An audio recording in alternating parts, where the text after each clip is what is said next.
আবারও চ্যাম্পিয়ন্স ট্রফির রাজা ভারত দুবাইয়ে ফাইনালে নিউজিল্যান্ডকে 4 উইকেটে হারিয়েছে টিম ইন্ডিয়া। প্রথমে ব্যাট করতে নেমে 7 উইকেটে 251 রান করে নিউজিল্যান্ড। জবাবে রোহিত শর্মার 76 রানে জয় তুলে নেয় ভারত। রহমান পেয়ারের রিপোর্ট। ভেলকি দেখালেন ভারতীয় স্পিনাররা, স্পিন চতুর্ভুজে জব্দ কিউইরা। বরুণ, কুলদীপ, আকসার, জাদেজা 4 স্পিনার হাত ঘুরালেন 38 ওভার। 144 রান খরচায় করেছেন 5টা উইকেট শিকার। 2023 সালের ওডিআই বিশ্বকাপের ফাইনালে উঠেও ঘরের মাঠে অস্ট্রেলিয়ার কাছে হেরেছিল ইন্ডিয়া। সেই ক্ষতে কিছুটা প্রলেপ দেওয়ার মৌকা। চ্যাম্পিয়ন্স ট্রফির গ্র্যান্ড ফিনালে দুবাইয়ে টস জিতে নিউজিল্যান্ড ব্যাটিংয়ে। কিউইদের শুরুটা দুরন্ত।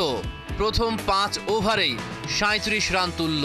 57 রানে ভাঙে উদ্বোধনী জুটি। উইল ইয়াং এর উইকেট তুলে নেন বরুণ চক্রবর্তী। কুলদীপ যাদবের বলে আউট বিপজ্জনক রাচিন রবীন্দ্রা। 37 রান করে তার ফেরা। 11তম ওভার থেকে দুই প্রান্ত থেকেই স্পিন আক্রমণ শুরু করে ইন্ডিয়া। 43 ওভার পর্যন্ত বল করেন বরুণ, কুলদীপ, আকসার ও জাদেজা। ভারতীয় স্পিনারদের সামনে খেই হারায় কিউই ব্যাটাররা। একে একে কেন উইলিয়ামসন, টম লেথাম ও গ্লেন ফিলিপসের ফেরা। ভারতীয় ফিল্ডাররা ফাইনালে ক্যাচ ফেলেছেন 4টা। ড্যারিল মিচেল ব্যাট করেন টেস্ট মেজাজে। 50 পূরণ করেন 91 বলে। শেষ 5 ওভারে নিউজিল্যান্ড 50 রান তুলেছে। 39 বলে ব্রেসওয়েল 50-র দেখা পেয়েছে। 251 রান নিউজিল্যান্ডের বোর্ডে। জবাবে কাপ্তান রোহিত শর্মার ব্যাটে উড়ন্ত শুরু করে ইন্ডিয়া। ড্যারিল মিচেল শুভমান গিলের কঠিন ক্যাচটা নিতে পারলেন না। 10 ওভার শেষে বিনা উইকেটে 64 ভারতের সংগ্রহটা। চমৎকার ব্যাটিংয়ে 41 বলে 50 পূরণ করেন রোহিত শর্মা। 5-4-এর সঙ্গে হাঁকালেন 3টি ছক্কা। 105 রানে ভাঙে ভারতের উদ্বোধনী জুটি। ফিলিপস যেন বাজ পাখি। 31 রানে গিলের ইনিংসের ইতি। ফাইনালের মঞ্চটাকে সাজিয়ে রেখেছিলেন বিরাট কোহলি, কিন্তু পূর্ণতা দিতে পারলেন না তিনি। মাত্র 1 রান করেই ব্রেসওয়েলের বলে আউট কোহলি। কিউই স্পিনারদের বিপক্ষে ভুগতে শুরু করে ইন্ডিয়া। রাচিন রবীন্দ্রার বলে 76 রান করা রোহিত শর্মা কাটা। এরপর 48 রান করেন শ্রেয়াস আইয়ার। তিনি সেন্টনারের শিকার। আর অহেতুক ঝুঁকি নিয়ে ফিরলেন আকসার। তবে ভারতকে ম্যাচেই রাখেন কেএল রাহুল আর হার্দিক পান্ডিয়া।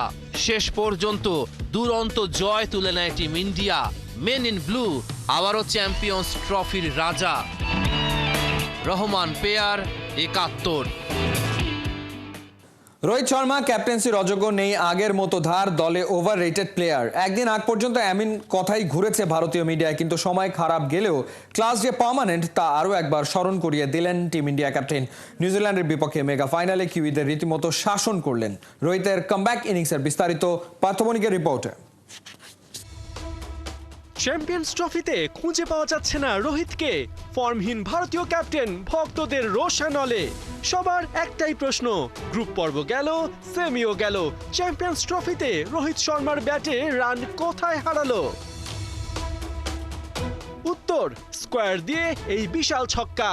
কাউ কর্নার দিয়ে নাথান স্মিথকে আছড়ে ফেলা। থার্ড ম্যান দিয়ে বাউন্ডারি আদায় করা। এক একটা 6 আর এক একটা 4-এ রোহিত শর্মা মুখে নয় সব প্রশ্নের জবাব দিলেন মার্কাটারি ব্যাটিংয়ে। তাই অন্য প্রান্তে শুভমান গিল হয়ে পড়লেন দর্শক। উইকেট ধরে রেখে রোহিতকে দিতে থাকেন সাপোর্ট। অথচ চ্যাম্পিয়ন্স ট্রফির ফাইনালের মঞ্চেও রোহিতের শুরুটা হয় টস দুর্ভাগ্যকে সঙ্গী করে। ভারতীয় ক্যাপ্টেনের টস হার টানা 12 ম্যাচে। তারপরেও কিউইদের 251 রানে আটকে দেয় ভারতীয় ব্যাটারদের কাজটা হয়ে যায় সহজ।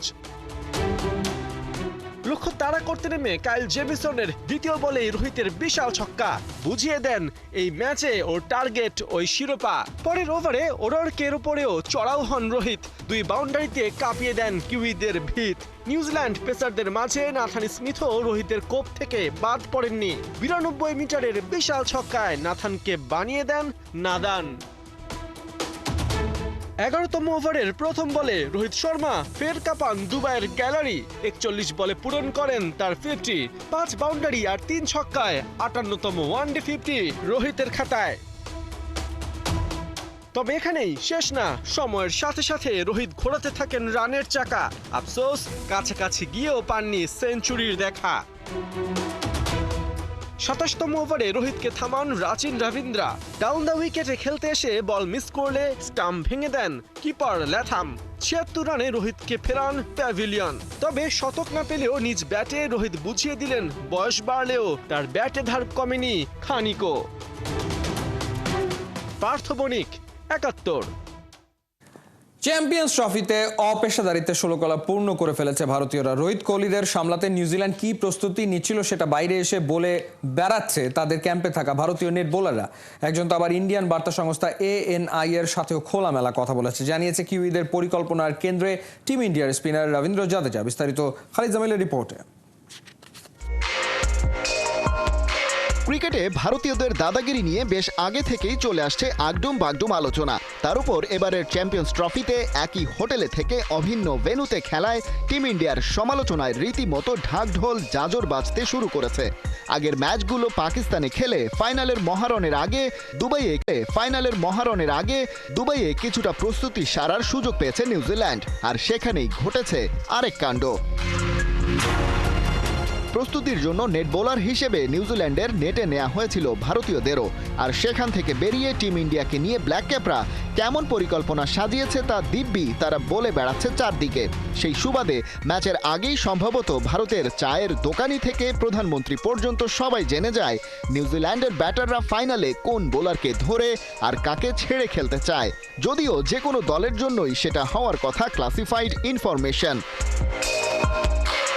কিউইদের প্র্যাকটিস নেট থেকে বেরিয়ে নেট বোলার শাশ্বত তিওয়ারি তো রীতিমতো আলাপ করেছেন ভারতীয় বার্তা সংস্থা ANI এর সাথে।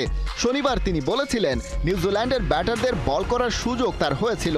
তাকে বলা হয় 18 গজ দূর থেকে জাদেজার পয়েন্টে বল করতে, যাতে তার পেসটা বুঝে ব্যাট চালানো যায়। সেটা ঠিকঠাক করতেও পেরেছিলেন তিওয়ারি, তবে গতি অনেক বেশি হওয়ায় ফের বোলারকে 22 গজ দূরে নিয়ে যাওয়া হয়। ANI-কে তিওয়ারি আরও জানান, নিউজিল্যান্ডের ব্যাটারদের পুরো প্রস্তুতি ছিল মূলত ভারতের বাঁহাতি স্পিনারদের সামলানো। মনে হয়নি এ ধরনের বলে তারা খুব একটা ভুগেছে, তবে ভারতের বোলিং অ্যাটাক টপ ক্লাস, তাদের বিপক্ষে নিউজিল্যান্ডের মানিয়ে নিতে পারার কথা না। বলে রাখা ভালো, ICC ইভেন্টের মতো বড় আসরে প্রস্তুতি সাধারণত দলগুলো ক্লোজ ডোরে নিয়ে থাকে, যেখানে গণমাধ্যমেরও কভারেজের সুযোগ থাকে বেশ সীমিত। কিন্তু নিউজিল্যান্ডের ক্ষেত্রে যেটা হলো তার ব্যাখ্যা দাঁড় করানো যায় না কোনোভাবেই।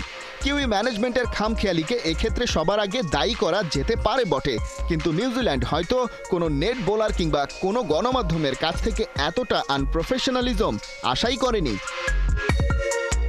খালিদ জামিল, ৭১।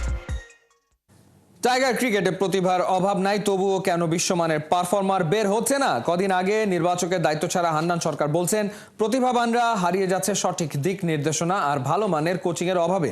হান্নানের মতে তরুণদের পোক্ত করার বড় মঞ্চ হতে পারে জিম্বাবুয়ের মতো দলগুলোর বিপক্ষে সিরিজগুলো। সাইফুল রূপকের রিপোর্ট। রাজারা টাইগারদের কাছের বন্ধু, জিম্বাবুয়েকে পেলেই নাকি মন জুড়ে যায় বাংলাদেশ দলের। বেশ কবছর ধরেই আফ্রিকার দেশটা বাংলাদেশের সঙ্গে পেরে উঠছে না। ক্রিকেটাঙ্গনে কানাঘুষা, সমালোচনা ঢাকতে, ব্যাটিং কিংবা বোলিং গড় ভালো করতেই বাংলার ক্রিকেটাররা মুখিয়ে থাকে জিম্বাবুয়ের সঙ্গে ম্যাচ খেলতে। অথচ এমন প্রতিপক্ষের বিপক্ষেই বেঞ্চের ক্রিকেটারদের বাজিয়ে দেখে ভারত। পাইপলাইন মজবুত করতে কবে দূরদর্শী সম্পন্ন হবে বিসিবি কিংবা নির্বাচক কমিটি? জিম্বাবুয়ে, আয়ারল্যান্ড বা ওয়েস্ট ইন্ডিজের সঙ্গেও দেখা যায় যে বি টিম খেলায় বা সি টিম খেলায়, তাতে করে ওই প্লেয়াররাও কিন্তু ইন্টারন্যাশনালের আমেজটা পেয়ে যায়, তারা পারফর্ম করে, তাদের কনফিডেন্স বাড়ে। বাংলাদেশও কি ইন ফিউচার সেই চিন্তা বা রোটেশন পলিসি এইসব চিন্তা করে আসলে পাইপলাইন ক্রিকেটারদের তৈরি রাখা? যদি বড় কোনো ক্রিকেটার বা ভালো ক্রিকেটার ইনজুর্ড হতে পারে, বাদ পড়তে পারে, ফর্ম হারাতে পারে, তখন আসলে রিপ্লেসমেন্টও তৈরি থাকে। এটা খুবই ইম্পর্টেন্ট। এই প্রক্রিয়াটা আরও আগে শুরু করা দরকার ছিল, কারণ আমাদের হয় কি, মানে আমরা একটা সেট আপ নিয়ে খেলছি, সব দলের সঙ্গে সেই সেট আপে খেলছি, ইনজুরি হলে আমরা খুঁজে বেড়াচ্ছি বা স্ট্রাগল করছি, বিকজ আরেকজন যে খেলবে ইন্টারন্যাশনাল ফিল্ডটা সে হয়তো খুব বেশি পায়নি বা ইন্টারন্যাশনাল টাচ আপের মধ্যে নেই। সো এই ধরনের ডিসিশন মেকিংগুলো আমাদের এখন থেকে শুরু করতে হবে। তবে এই শুরু করার ক্ষেত্রে যাকে আমরা খেলাবো আমি আবার ওই আগের জায়গায় তাকে যদি রেডি করতে পারি তাহলেই খেলাতে হবে। এই রেডি করার কাজটা প্রপারলি করতে হবে। পঞ্চপাণ্ডব কিংবা একটা সোনালী প্রজন্ম প্রায়ই শেষ। সে কারণেই হয়তো সাম্প্রতিক সময়ে ঘরে বাইরে এসএসসি কিংবা আইসিসি ইভেন্টে বলার মতো পারফরমেন্স নাই বাংলাদেশের। মেধাবী ক্রিকেটারের সংখ্যা কি কমে গেছে? কোচিংয়ে কি আরও প্রোঅ্যাক্টিভ হওয়ার সময় হয়েছে? আমি নিজে কাজ করেছি, কাজ থেকে এজ গ্রুপ প্লেয়ারদের সঙ্গে, তারাই এখন এইচপিতে বা টাইগারে বিভিন্ন জায়গায় রয়েছে। তাদের যথেষ্ট ট্যালেন্ট রয়েছে। ইন্টারন্যাশনাল ক্রিকেট খেলা কিন্তু সহজ, সেই সহজটা হচ্ছে প্রথম 1 বছর। ইন্টারন্যাশনাল ক্রিকেটটা কঠিন যখন সে পারফর্ম করে 1 বছর, তারপরে পারফরমেন্সটা করা।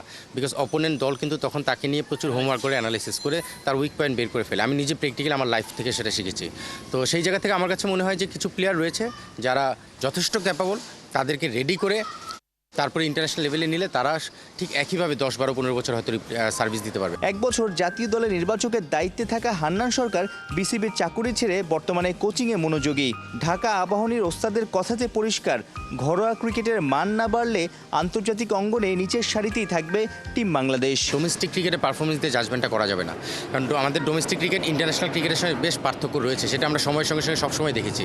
সো আমি ডোমেস্টিক পারফর্মারকে কীভাবে ইন্টারন্যাশনাল মানের প্লেয়ার বানাবো সেই কাজটার কথা আমি বারবার বলতে চাচ্ছি। সাইফুল রূপক, 71। প্রক্রিয়াটা আরও আগে শুরু করা।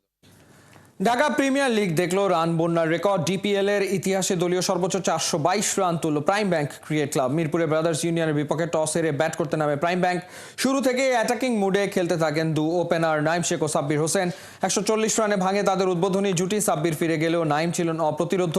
82 বলে লিস্ট এ ক্রিকেটে নিজের নবম সেঞ্চুরির দেখা পান এই ওপেনার। তবে 24 রানের আক্ষেপে ডাবল সেঞ্চুরি তুলতে পারেনি নাইম। 125 বলে খেলেন 176 রানের ইনিংস। নাইমের পর ব্রাদার্সের বোলারদের দিশেহারা করে তোলেন আব্দুল্লাহ মামুন। 22 বলে করেন 40 রান। শেষ দিকে 37 বলে 50 তুলে নেন সাজ্জাদুল হক। শেষ পর্যন্ত 8 উইকেটে 422 রানের সংগ্রহ পায় প্রাইম ব্যাংক, যা ভাঙে 7 বছর আগে প্রাইম দোলেশ্বরের বিপক্ষে আবাহনীর 4 উইকেটে 393 রানের সর্বোচ্চ রান তোলার রেকর্ড। নাইমের দুর্দান্ত 150 রানের দিনে 173 রানের বড় জয় পেয়েছে প্রাইম ব্যাংক। ফিফার আর্থিক নিষেধাজ্ঞা উঠে যাবার পরদিন থেকেই ফিফা থেকে আরও বেশি ফান্ড আনায় তৎপর তাবিদ আওয়ালের নেতৃত্বাধীন কমিটি। পরিকল্পনায় আছে রিসার্চ টিম করার। ফিফা ফরওয়ার্ড ফান্ড কাজে লাগিয়ে বদলে ফেলা যাবে বাংলাদেশের ভঙ্গুর ফুটবল ব্যবস্থাকে। ফিফার দেওয়া সুযোগ কাজে লাগাতে কি কি পদক্ষেপ নিচ্ছে বাফুফে, বিস্তারিত মেহেদী নাইমের রিপোর্টে। বাফুফের উপর থেকে আর্থিক নিষেধাজ্ঞা প্রত্যাহার করেছে ফিফা। নতুন বাংলাদেশে ফুটবল প্রেমীদের জন্য এ এক মহা সুখবর। কিন্তু তার চেয়েও বড় দুঃসংবাদ, 2018 সাল থেকে এই খবর বাংলাদেশের মানুষকে জানতে দেননি কাজী সালাউদ্দিন। দেশের সঙ্গে প্রতারণা নয়তো কি? দুঃখজনক যে ওনারা যে ফিডব্যাকগুলো দিয়েছিল ফিডব্যাকগুলির মতো কমপ্লাই হয়নি বলেই সেটা কন্টিনিউ করেছে। নাহলে আপনি দেখেন 2018 হয়েছে, 6 বছরে হয় নাই। তাবিদ আওয়াল সাহেব 100 দিন এটা করেছেন। সাধারণত রেস্ট্রিকশনে থাকা কোনো দেশ পুরোপুরি অনুদান কোনোদিনই পেতে পারে না, বিকজ ওদের এত কমপ্লাইন করে যেতে হয়, আলটিমেটলি ওরা পুরো ফান্ড ইউজ করতে পারে না, যেটা দুঃখজনক হলে সত্য যে গত 6 বছর হয়েছে। ফুটবলে সমৃদ্ধ হতে টাকা লাগে, ওয়ার্ল্ড ফুটবল সে কথাই বলে। কাজ দেখিয়ে আরও টাকা আনার সুযোগ দেয় ফিফা। প্রশ্ন হচ্ছে, বাংলাদেশ এই সুযোগ কাজে লাগাতে কি কি পদক্ষেপ নিচ্ছে? আমি একটা ছোট্ট উদাহরণ দিয়ে বলি। আমাদের নারী দল রিসেন্টলি আপনার ইউএইতে খেলে এসেছে, আপনারা জানেন। তো আমি খেলা দেখতে গিয়েছিলাম, প্রথম খেলাটা আমি ওদের দেখলাম যে ইউএই ফেডারেশনের পাশে আমাদের এখানে যেরকম পিচ, এরকম ওদের অনেকগুলি পিচ আছে, 2টা পিচ আছে পাশাপাশি। একটাতে প্র্যাকটিস দিল, একটাতে আমাদের খেলা হলো। ফ্লাড লাইট দেওয়া, খুব সুন্দর। আমি তখন চেক করলাম যে ওদের পিচ আইডিয়া যাওয়ার জন্য, দেখলাম যে ওই ফ্লাড লাইটটা কিন্তু ফিফা ফরওয়ার্ড প্রোগ্রাম থেকে দেওয়া। সো এই ধরনের ফিফা বিভিন্ন মেম্বার অ্যাসোসিয়েশনকে বিভিন্নভাবে সাপোর্ট দেয়। বাফুফে যদি একটা রিসার্চ টিম বানায়, তাহলে তারা মডার্ন ফুটবল অবকাঠামো বিশ্লেষণ ও নিরীক্ষা করে বাফুফেকে প্ল্যান জমা দিতে পারবে। ফিফা ফরওয়ার্ডের মাধ্যমে বাংলাদেশ পেতে পারে শত কোটি টাকার ফান্ড। সেই পরিকল্পনায় হাঁটতে পারে সভাপতি তাবিদ আওয়াল। আমাদের একটা সেপারেট টিম ডেডিকেট করতে হতে পারে এই ধরনের কাজ করার জন্য। আমি বিশ্বাস করি এটা আমাদের ওনাকে বলতে হবে না, এটা উনি করবেন। আমি এটা দৃঢ়ভাবে বিশ্বাস করি এবং ইনশাল্লাহ আপনার সামনে দেখবেন। অতীতে ফিফার দেয়া টাকা এক খাত থেকে অন্য খাতে ব্যবহারের জন্য সাজা পেয়েছে বাফুফের একাধিক কর্তা। ভবিষ্যতে এমন হবে না সে নিশ্চয়তা নেই। সেই ঝুঁকি এড়াতেই ফিন্যান্স কমিটি নিজের কাছে রেখেছেন তাবিদ আওয়াল। বিকজ ফাইন্যান্সিয়াল রেস্ট্রিকশন থাকা একটি মেম্বারের প্রেসিডেন্ট হয়ে আমি কখনোই গর্বিত নয়। এটা তাবিদ আওয়ালের স্পষ্ট বক্তব্য ছিল আমাদের এই মিটিংয়ে। এবং আপনারা দেখেছেন যে সে কারণেই কিন্তু ফাইন্যান্স কমিটির চেয়ারম্যান তিনি নিজে হন, শুধুমাত্র এই জিনিসটাকে ব্যক্তিগত উদ্যোগে ড্রাইভ দিয়ে এটা থেকে উঠে আসার জন্য। মেহেদী নাইম, 71। সতীর্থদের সাথে মেসির সম্পর্ক বরাবরই মধুর, তবে এবারে অবাক করার তথ্য দিলেন তারই সতীর্থ পারদেস। মেসি নাকি তার সাথে কথা বলেনি পাক্কা 3 মাস। কি সেই কারণ জানিয়েছেন পারদেস। এদিকে লিওর ফিটনেস নিয়ে কথা বলেছেন ইন্টার মায়ামির manager Javier Mascherano. Major league সকারে সোমবার শার্লটের বিপক্ষে মাঠে নামবেন কিনা জানিয়েছেন সেই আপডেট। কোহিনুর কণা রিপোর্ট। পেনাল্টি শুটআউটে গঞ্জালো মন্তিয়াল 4 নম্বর শটটা নিলেন। দুনিয়া জেনে গেল বিশ্বজয় করে ফেলেছে লিওনেল মেসি। ঠিক এমন সময় মেসিকে জড়িয়ে ধরে উৎসবে মেতে ওঠেন পারেদেস। 2022 কাতার বিশ্বকাপে এই এক একটা ছবি এক একটা গল্প। মেসির সাথে তার সতীর্থদের সম্পর্কটা ঠিক এমন, মেসির জন্য তারা জীবনও দিয়ে দিতে পারেন। এবার যদি শুনতে পান সেই মেসি তারই সেই সতীর্থ পারদেসের সাথে কথা বলেননি পাক্কা 3 মাস, নিশ্চয়ই একটু অবাকই লাগবে। এবারে এই ঘটনা নিয়ে মুখ খুলেছেন মেসির এই টিমমেট। মেসি তখন বার্সেলোনায় আর পারেদেস পিএসজিতে। 2021 সালে ইউএফা চ্যাম্পিয়ন্স লিগের নকআউট পর্বের ম্যাচে পারেদেসের করা একটি মন্তব্যে নাখোশ হন লিওনেল মেসি। এতটাই রুষ্ট হন যে লিও পারেদেসের সাথে কথা বলাই বন্ধ করে দেন। পারেদেস টেক্সটের পর টেক্সট পাঠালেও মন গলাতে পারেননি আর্জেন্টাইন সুপারস্টারের। সেই মেসি সব ভুলে যান দেশের প্রয়োজনে। কোপা আমেরিকায় একে অন্যের সাথে জোট বেঁধে লড়েন প্রতিপক্ষকে হারাতে। এরপর পিএসজিতেও জুটি গড়েন এই ডুও। আর্জেন্টিনার হয়ে জিতে নেন কাতার বিশ্বকাপ। লিওনেল মেসি এমনই এক ক্যারেক্টার যার কাছে দেশ কিংবা দলই শেষ কথা। তাই তো দলের প্রয়োজনে যখন ডাক পড়েছে হাজির হয়েছেন, পারফরমেন্সও দিয়েছেন 16 আনা। তবে ক্ষণে ক্ষণে বিগড়ে যাচ্ছে শরীরটা, মাঝে সাঝেই হানা দেয় ইনজুরিটা। এই তো চলতি মৌসুমের শুরুটা দুর্দান্তভাবে হলেও আবারও ইনজুরি বাধায় থামতে হয়েছে লিওকে। 2 ম্যাচ তাকে ছাড়াই খেলতে হয় ইন্টার মায়ামিকে। চারদিকে প্রশ্ন, লিওর ফিটনেসের আপডেটটা কি? MLS এর সোমবারের ম্যাচে পারবেন তো নামতে? অবশেষে এই ইস্যুতে কথা বলেছেন মায়ামির ম্যানেজার হাভিয়ার মাসচেরানো। লিও এখন আগের চেয়ে বেশ ভালো। পরের ম্যাচে মেসির খেলা নিয়ে আমরা খুবই আশাবাদী। আমি অবশ্যই চাই মেসি খেলুক। ও খেললে দলের শক্তি অনেক বেড়ে যায়। আমি নিশ্চয়ই নিজের পায়ে নিজে কুড়াল মারব না। তবে হ্যাঁ, ফিটনেস ইস্যুতে শতভাগ নিশ্চিত না হয়ে আমি কোনো ঝুঁকি নেব না। ইন্টার মায়ামির হয়ে মাঠে নামার চেয়েও সমর্থকদের বড় চিন্তা আর্জেন্টিনার হয়ে লিওকে মাঠে দেখা নিয়ে। চলতি মাসে বিশ্বকাপ বাছাই মাঠে নামতে হচ্ছে বিশ্বজয়ীদের। কঠিন চ্যালেঞ্জ জানাতে হাজির নেইমারের ব্রাজিল। মেসি নেইমার 2 বন্ধু ফিট থাকলে আরও একবার দেখা মিলবে ধ্রুপদী এক লড়াইয়ের। কোহিনুর কণা, 71।